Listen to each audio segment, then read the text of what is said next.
Assalamualaikum warahmatullahi wabarakatuh. Perkenalkan, nama saya Andi Nur Akbar, staf 083 2018 0038. Mata kuliah Ekonomi Kelembagaan.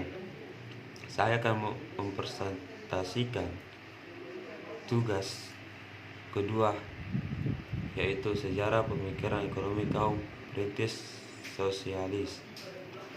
Konsep-konsep ekonomi dari kaum perintis ditemukan terutama dalam ajaran-ajaran agama, kaidah-kaidah hukum, etika atau aturan-aturan moral. Misalnya dalam kitab Hammurabi dari Babilonia tahun 1700 sebelum Masehi, masyarakat Yunani telah menjelaskan tentang rincian petunjuk-petunjuk tentang cara-cara berekonomi.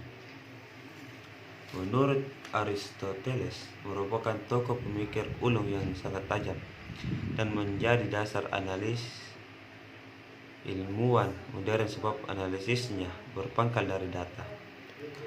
Konsep pemikiran ekonominya didasarkan dari konsep pengelolaan rumah tangga yang baik melalui tukar-menukar.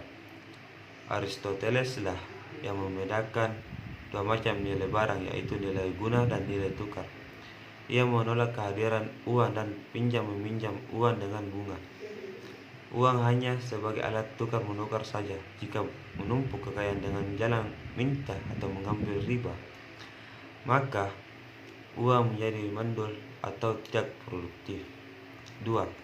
Sejarah pemikiran ekonomi kaum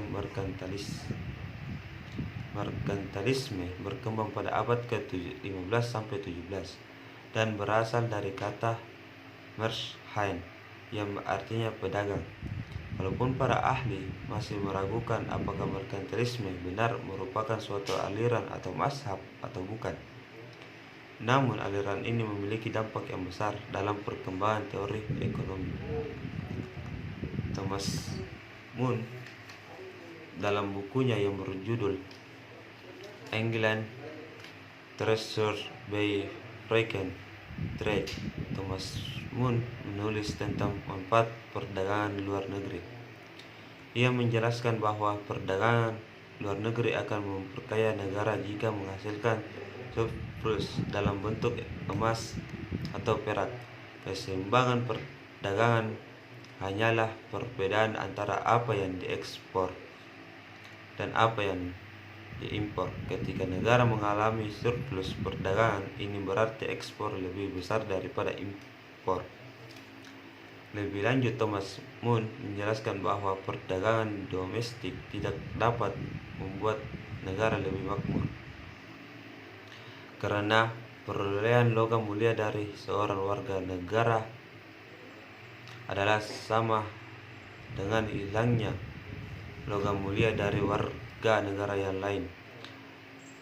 Dengan meningkatkan persediaan uang domestik sebagai hasil dari surplus perdagangan, ternyata dapat juga memunculkan bahwa karena orang akan terpancing untuk membeli lebih banyak barang-barang mewah. Hal ini menyebabkan harga barang dalam negeri akan naik dan pada akhirnya akan mengurangi ekspor, karena barang-barang yang diproduksi di dalam negeri akan terlalu mahal bila dijual di luar negeri. Konsekuensinya ini bisa dihadiri, yaitu dengan melakukan investasi kembali. Reinvestasi ini akan menciptakan lebih banyak barang untuk diekspor. Thomas Moon mengakui bahwa betapa pentingnya investasi modal, dan ia memandang keseimbangan perdagangan merupakan sebuah cara untuk mengumpulkan modal produktif. 3. Sejarah pemikiran ekonomi kaum Fisiokrat. Aliran Fisiokrat membangun teori mereka berdasarkan konsep hukum alam, sehingga mereka menanamkan dirinya Fisiokratisme yang berasal dari kata fisik yang artinya alam, Kratein atau Kratos yang artinya kekuasaan. Dengan kata lain, menganut aliran ini percaya bahwa sumber daya alam adalah sumber dari kekayaan. Menurut Francis Quesney, tokoh utama aliran fisiokrat adalah Francis Quesnay. Sebenarnya profesi awal Quesnay ini adalah sebagai dokter dan sangat ahli dalam ilmu bedah. Di kemudian hari ia diangkat sebagai anggota Academic Sciences, sebuah lembaga ilmiah yang mewakili wibawa sangat tinggi pada masa itu di Perancis. Sejak itu ia mulai mencurahkan perhatiannya pada masalah ekonomi. 4. Sejarah pemikiran ekonomi kaum klasik. Filsafat kaum klasik mengenai masyarakat prinsipil tidak berbeda dengan filsafat mazhab fisiokrat. Kaum klasik mendasarkan diri pada tindakan rasional dan bertolak dari satu metode alamiah. Kaum klasik juga memandang ilmu ekonomi dalam arti luas, dengan perkataan lain secara normatif. Menurut Ricardo adalah seorang pemikir yang paling menonjol di antara segenap pakar mazhab klasik. Ia sangat terkenal karena kecermatan berpikir. Metode pendekatannya hampir seluruh deduktif. David Ricardo telah mengembangkan pemikiran Adam Smith secara lebih terjabar dan juga lebih sistematis, dan pendekatannya teoretis deduktif. Pemikirannya didasarkan atas hipotesis yang dijadikan kerangka acuannya untuk mengkaji berbagai permasalahan menurut pendekatan logika.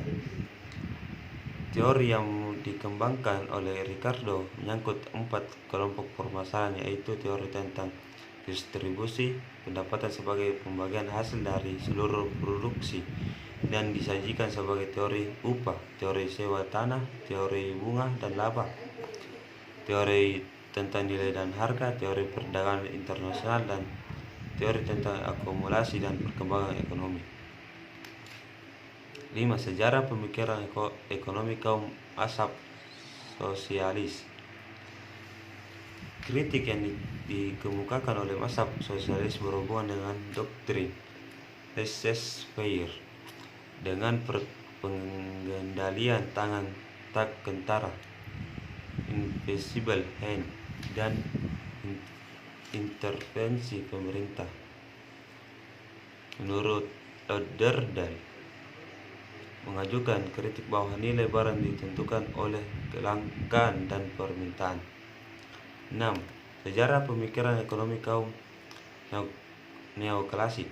Neoklasik adalah istilah yang dipakai untuk mendefinisikan sebagai aliran pemikiran pengetahuan ekonomi yang mencoba menjabarkan pembentukan harga, produksi, dan distribusi pendapatan menempuh mekanisme permintaan dan penawaran pada suatu pasar. Yang pertama, perintis analisis marginal.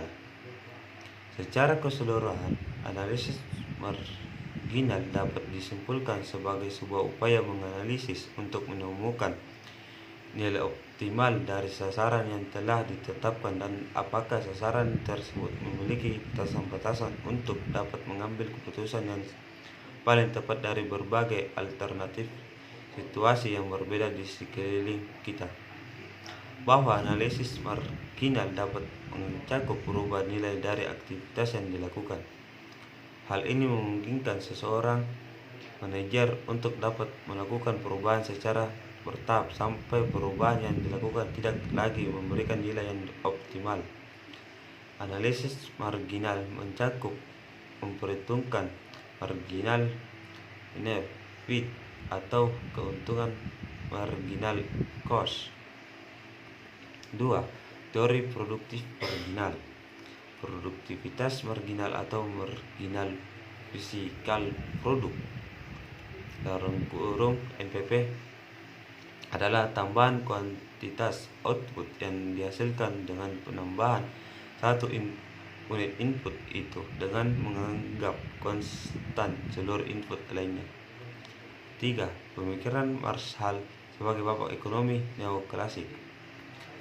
Sumbangan yang paling terkenal dari pemikiran Marshall dalam teori nilai merupakan sintesis antara pemikiran marginal dan pemikiran klasik. 7. Ekonomi kelembagaan lama dan baru. Pemikiran ekonomi kelembagaan muncul di Amerika Serikat dan aliran sejarah institusional dikembangkan di Jerman. Kedua aliran ini memiliki sedikit persamaan, yaitu sama-sama menolak metode klasik. Ilmu ekonomi kelembagaan mengalami perkembangan dari waktu ke waktu. Ada ekonomi kelembagaan lama dan ekonomi kelembagaan baru. Ekonomi kelembagaan lama lahir dari pemikiran seseorang yang bernama Thorstein Veblen, ekonomis sekaligus sosiolog yang tidak setuju dengan teori ekonomi klasik atau neoklasik yang cenderung statis. Sebagai ekonomi, Thorstein berpikir bahwa tidak sepenuhnya teori ini benar. Manusia sebagai pembuat keputusan dalam ekonomi juga motif ekonomi yang melatar belakangi setiap kegiatan. Setiap sosiolog, Thorstein berpikir manusia dipengaruhi oleh faktor lingkungan seperti adat istiadat dan lembaga-lembaga tertentu. Ekonomi kelembagaan baru merupakan upaya perlawanan sekaligus pengembangan ide ekonomi neoklasik. Ekonomi kelembagaan baru masih memakai dalam dan menerima asumsi dasar dari neoklasik mengenai kelangkaan dan kompetensi, tetapi menanggalkan asumsi rasionalitas instrumental. Asumsi tersebut membuat ekonomi neoklasik menjadi teori bebas. Demikian presentasi saya. Assalamualaikum warahmatullahi wabarakatuh.